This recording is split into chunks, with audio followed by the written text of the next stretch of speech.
Kasi kung titingnan ninyo, pinaghanda pa kayo ng nanay at tatay ninyo. Tandaan ninyo, itong baon na to, hindi lang to baon.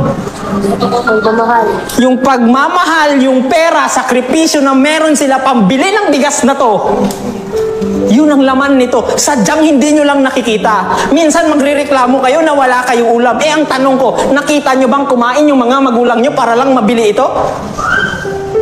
Tapos sabihin nyo ngayon, relationship goals. Hoy! That's why, tingnan ninyo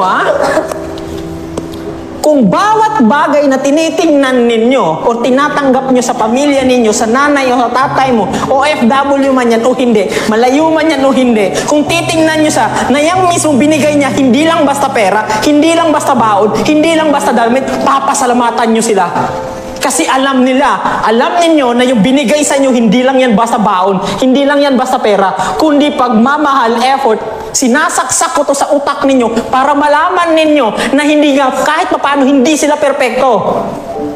Pero kung papansin ninyo kung ano yung binigay nila sa inyo, kung marunong lang kayong magpasalamat, kahit paano, sobra yung binibigay nila sa inyo. Pero ang tanong ko, alam nyo ba kung paano nila nakuha to? Subukan nyo ba, Sabado-Linggo, sumama kayo sa kanila?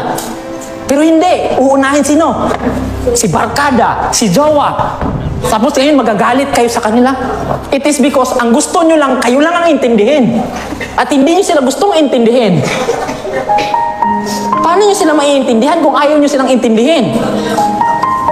Kung iisipin ninyo, tingnan ninyo, may cellphone kayo. Mang, pang, palitikog phone.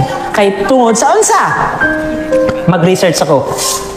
Pero nung ginagawa ng phone na to, it is because sa panahon ngayon, pag naging bobo kayo, hindi na kasalanan ng teacher ninyo, hindi na kasalanan ng tatay ninyo, hindi na kasalanan ng mga magulang ninyo, or ng ibang tao.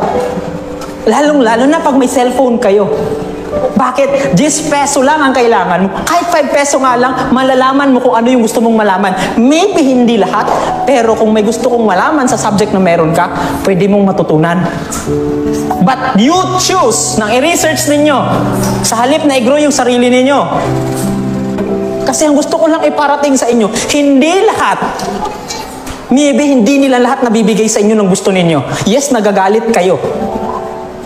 Pero mula sa baon ninyo, sa iPad na to, hindi ito nakuha ng libre. Pero dahil kahit papano, hindi kayo marunong magpasalamat, hindi kayo marunong mag-appreciate, ang tingin nyo sa kanila, sobrang sama nila, kulang na kulang sila. Pero pinapaalala ko sa inyo na please naman, isama ninyo sa pangarap ninyo ang tatay at sa nanay ninyo, hindi yung jowa ninyo. Kasi itong jowa ninyo at iniwan kayo, babalik kayo kanino? Sa family ninyo. Kahit anong gawin nyo dito, paminsan, hindi halos lahat.